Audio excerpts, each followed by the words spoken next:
Sir, Trump మళ్లీ కాల్పుల విరమణ పొడిగించడం జరిగింది. ఇరాన్తో యుద్ధం చెయ్యలేక కాల్పుల విరమణ అంటున్నాడా, లేక జరిగిన విధ్వంసాన్ని తట్టుకోలేక చేతులెత్తేసాడా అనిపిస్తోందా మీకు?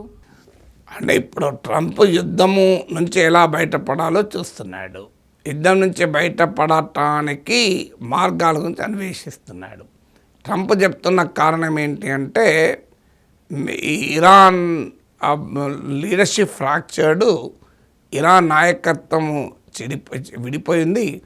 వాళ్ళు ఏకగ్రీవ అభిప్రాయానికి రావాలి, వాళ్ళకు యూనిఫైడ్ స్టాండ్తో వస్తే నేను అప్పటిదాకా కాల్పుల విరమణ అని చెప్పాడు.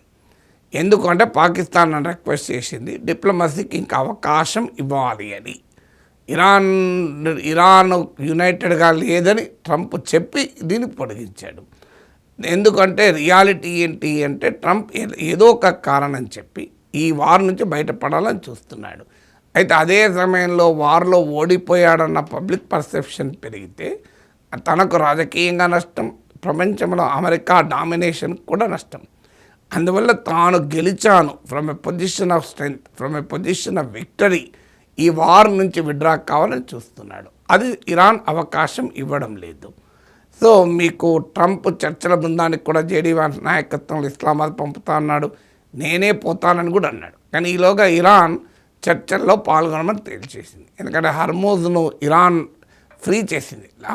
ఇజ్రాయెల్ లెబనాన్ల మధ్య ఒప్పందం కుదిరాక స్టేట్ ఆఫ్ హర్మూజ్ జలసంధి పైన బ్లాకేడ్ ఇరాన్ తొలగించింది. కానీ ట్రంప్ ఇరాన్ చుట్టూ ఉన్న నౌకా దిగ్బంధనం, నావల్ బ్లాకెట్ తొలగించలేదు. అందుకు కోపగించి ఇరాన్ హర్మూజ్ జలసంధి పైన మళ్ళీ బ్లాకేడ్ విధిస్తూ మేము చర్చలకు రాము అని చెప్పేసింది. అందువల్ల ఇక మార్గం లేదు ట్రంప్కు. అంటే ఇరాన్పై యుద్ధం చేయలేడు. నవంబర్లో మిడ్ టర్మ్ ఎలక్షన్స్ ఉన్నాయి. ప్రజల్లో తీవ్రమైన వ్యతిరేకత ఉంది. రోజు రోజుకు ఆ వ్యతిరేకత పెరుగుతోంది. సో అదే సమయంలో యుద్ధం ఆపలేడు.